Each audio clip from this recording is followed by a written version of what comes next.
pelatih bulu tangkis juga niatkan untuk berdakwah.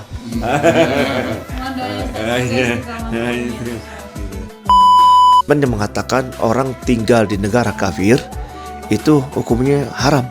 Itu nilainya berbeda, sebab tantangannya berat. Bismillahirrahmanirrahim. Assalamualaikum warahmatullahi wabarakatuh. Ya. Perkenalkan, nama saya Geida. Saya merupakan salah satu jamaah Syiar Montreal di sini. Alhamdulillah pada kesempatan kali ini kita kedatangan Ustadz dari Indonesia yang merupakan perwakilan dari ICMI, Ikatan Cendekiawan Muslim Indonesia, dalam rangka Safari Dakwah Ramadan di Amerika Serikat dan Kanada. Kita sangat bersyukur beliau bisa menyempatkan waktu untuk berkunjung ke Syiar Montreal tepat di pengajian keluarga spesial Ramadan di minggu keempat ini. Alhamdulillah di sebelah GD juga sudah ada Pak Endro yang merupakan salah satu jamaah Syiar Montreal di sini, dan juga di sebelah kiri Pak Ustadz ada juga Pak Sigit. Ya, pertama-tama saya ingin juga mengucapkan terima kasih kepada Ustadz atas kehadirannya di tengah-tengah kami. Kehadiran dan ceramah Ustadz tentu menjadi booster iman bagi kami yang hidup sebagai Muslim di negara minoritas. Sebelum masuk ke topik utama, bolehkah Ustadz memperkenalkan diri secara singkat kepada jamaah? Bismillahirrahmanirrahim. Assalamualaikum warahmatullahi wabarakatuh. Nama saya Ahmad Lutfi Khairullah. S1 saya di Lipia dan di IID, Institut Islam Darul Rahman Jakarta. S2 di PT IKI Jakarta, dan S3-nya di UIA, Universitas Islam Asy-Syafi'iyah Jakarta.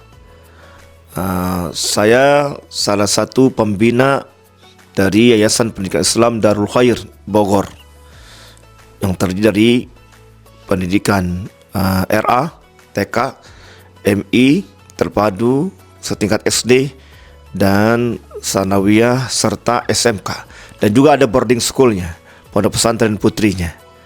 Nah, itu profil singkat saya.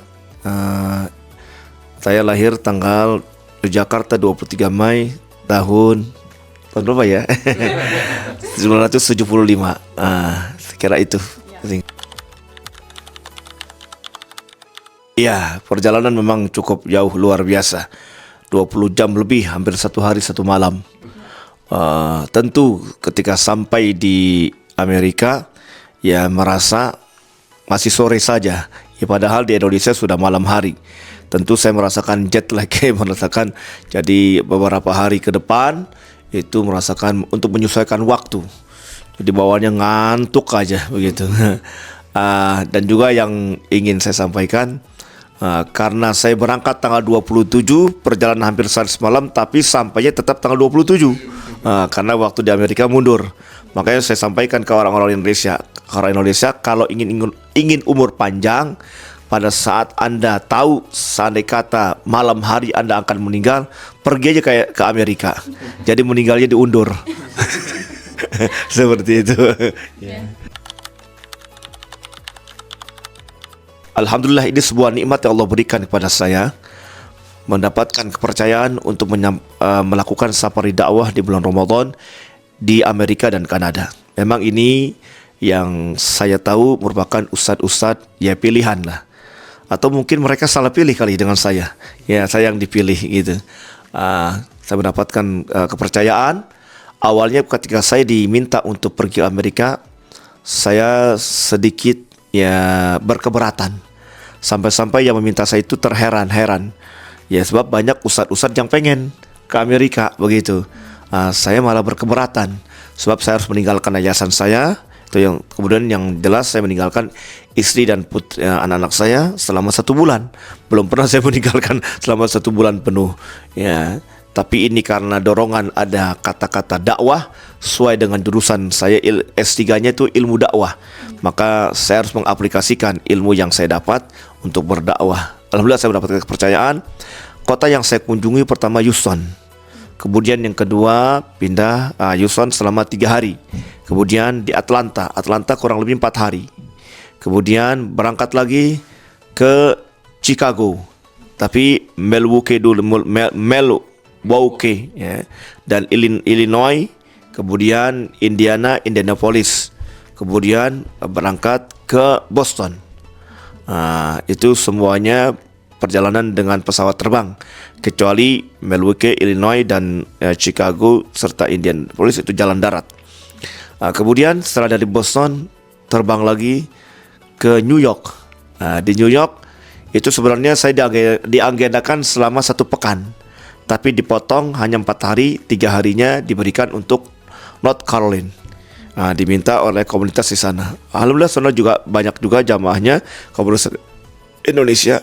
Dan kemudian setelah itu ke Montreal. Ternyata luar biasa juga di Montreal ini komunitas umat Islam, orang Indonesia juga banyak sekali. Ini yang kota-kota yang saya sudah lewati. Berarti tinggal 1 kota lagi, Toronto. Ya, dari kemarin saya selalu menghitung kota-kota yang telah saya kunjungi. Ya, artinya ya ingin kembali ke tanah air gitu. Yeah. Sebenarnya juga saya merasa heran, kenapa harus memanggil Ustadz? Ya seperti saya dipanggil. Saya pikir sudah ada ustadz-ustadz yang ada di Amerika ataupun Kanada. Ternyata memang ya inilah keinginan orang-orang yang komunitas umat Islam yang ada di Amerika dan komunitas umat Islam Indonesia yang ada di Kanada. Ternyata mereka ada ya program tersendiri untuk mendatangkan ustadz dari Indonesia secara tahunan, entah itu sebanyak 2 kali atau minimal 1 kali. Ini program ICMI ini memang dia programnya sudah 20 tahun berjalan. Nah, sebenarnya saya diagendakan itu tahun Ramadan yang tahun lalu. Nah, tapi berangkatnya memang diagendakan tahun Ramadan tahun lalu atau yang akan datang, ini akan datang sekarang. Ternyata saya berangkatnya sekarang. Ketika saya datang luar biasa antusias. Ternyata memang terbukti memang umat Islam Indonesia yang ada di Amerika dan Kanada, mereka ternyata memang haus ilmu, ingin mendapatkan pengetahuan dari ustadz-ustadz yang datang. Dan saya merasa disambut kedatangan saya dan mereka antusias apa yang saya sampaikan. Ya, wallahu alam ini kalau yang terakhir tadi saya dengar ya WA dari komunitas North Carolina, dia menyampaikan kami senang dari penyampaian dari Ustadz, ya ceramahnya, ya saya bilang terima kasih atas responnya, berarti saya berhasil menyampaikan dakwah terhadap mereka. Saya kurang tahu ini tadi komunitas yang di Montreal, ya mereka berkenan atau tidak? Bagus, Pak. Alhamdulillah. Bagus ya. Kalau Pak Sigit bilang bagus, insya Allah yang lain bagus berarti. Memberikan semangat. Memberikan semangat.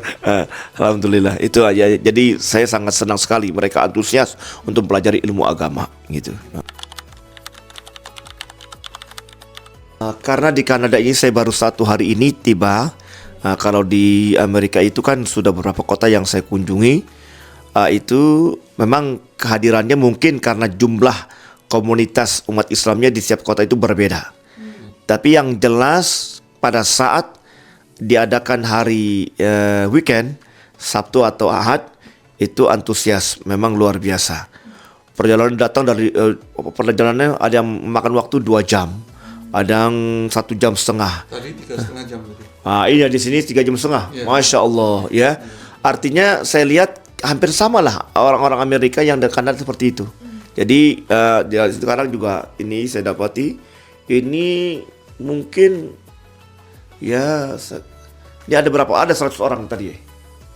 Ada nggak? Lebih ya? Kayaknya ini yang lebih banyak deh dibandingkan yang saya temui di Amerika. Gitu. Sebanding nih dengan Chicago. Chicago karena di KJRI kali ya. KJRI banyak itu. Ada tadi yang dari New York juga di sini. Ke sini.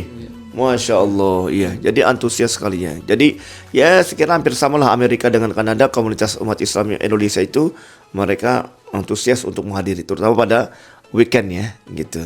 Kalau yang di hari-hari kerja wajar lah kita maklumi karena mereka terbentur dengan kegiatan bekerja. Ya, saya maklumi itu. Makanya setiap di kota itu menginginkan saya didatangkan setiap hari Sabtu dan Ahad. Ya saya banyolin, saya bercandain. Ya kalau gitu hari ganti aja semua Sabtu Ahad aja. Sabtu Ahad ya.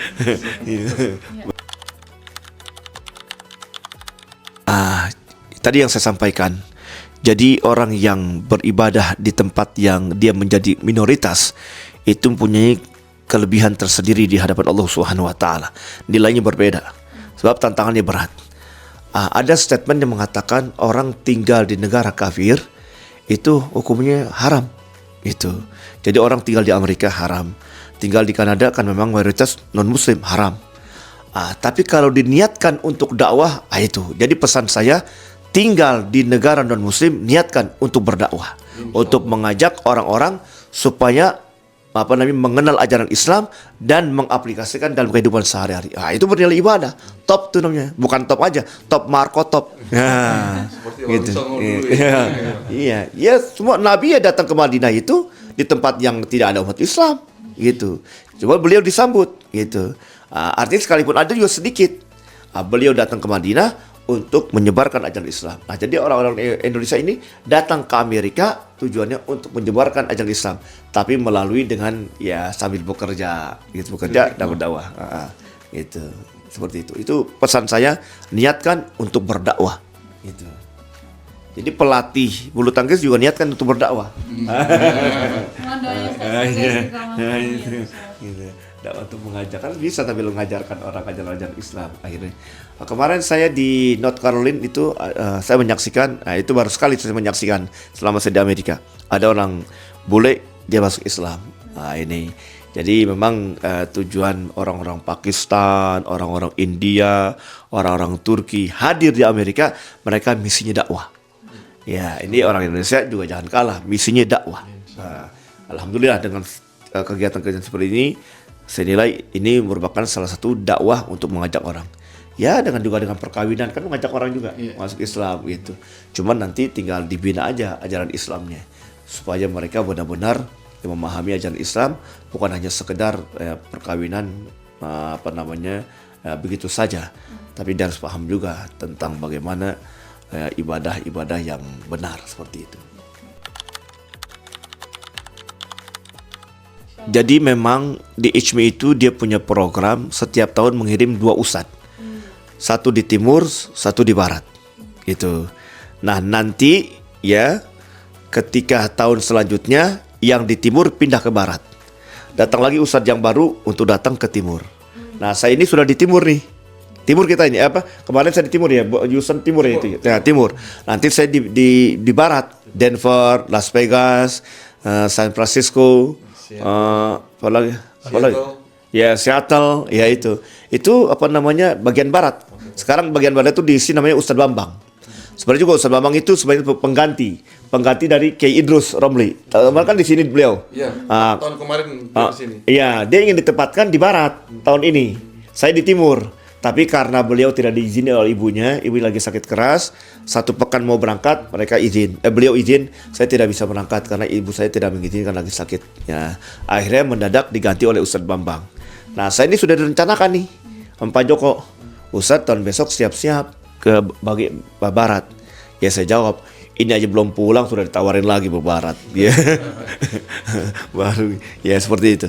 Ya jadi kalau saya sih ingin balik lagi ke tempat yang saya sudah kunjungi. Berarti kan sudah tidak asing lagi.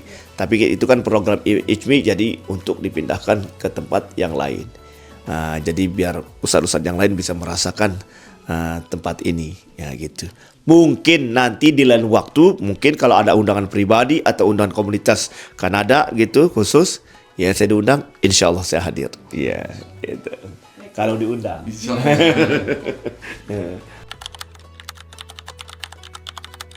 Ya, atas nama Jamaah Syiar Montreal Pak Ustadz, kami mengucapkan banyak terima kasih atas segala ilmu yang telah Pak Ustadz berikan. Mudah-mudahan apa yang Pak Ustadz berikan kepada kami, memberikan semangat kepada kami untuk melakukan dakwah di tanah Kanada ini. Billahi taufiq wal hidayah. Wassalamualaikum warahmatullahi wabarakatuh. Waalaikumsalam.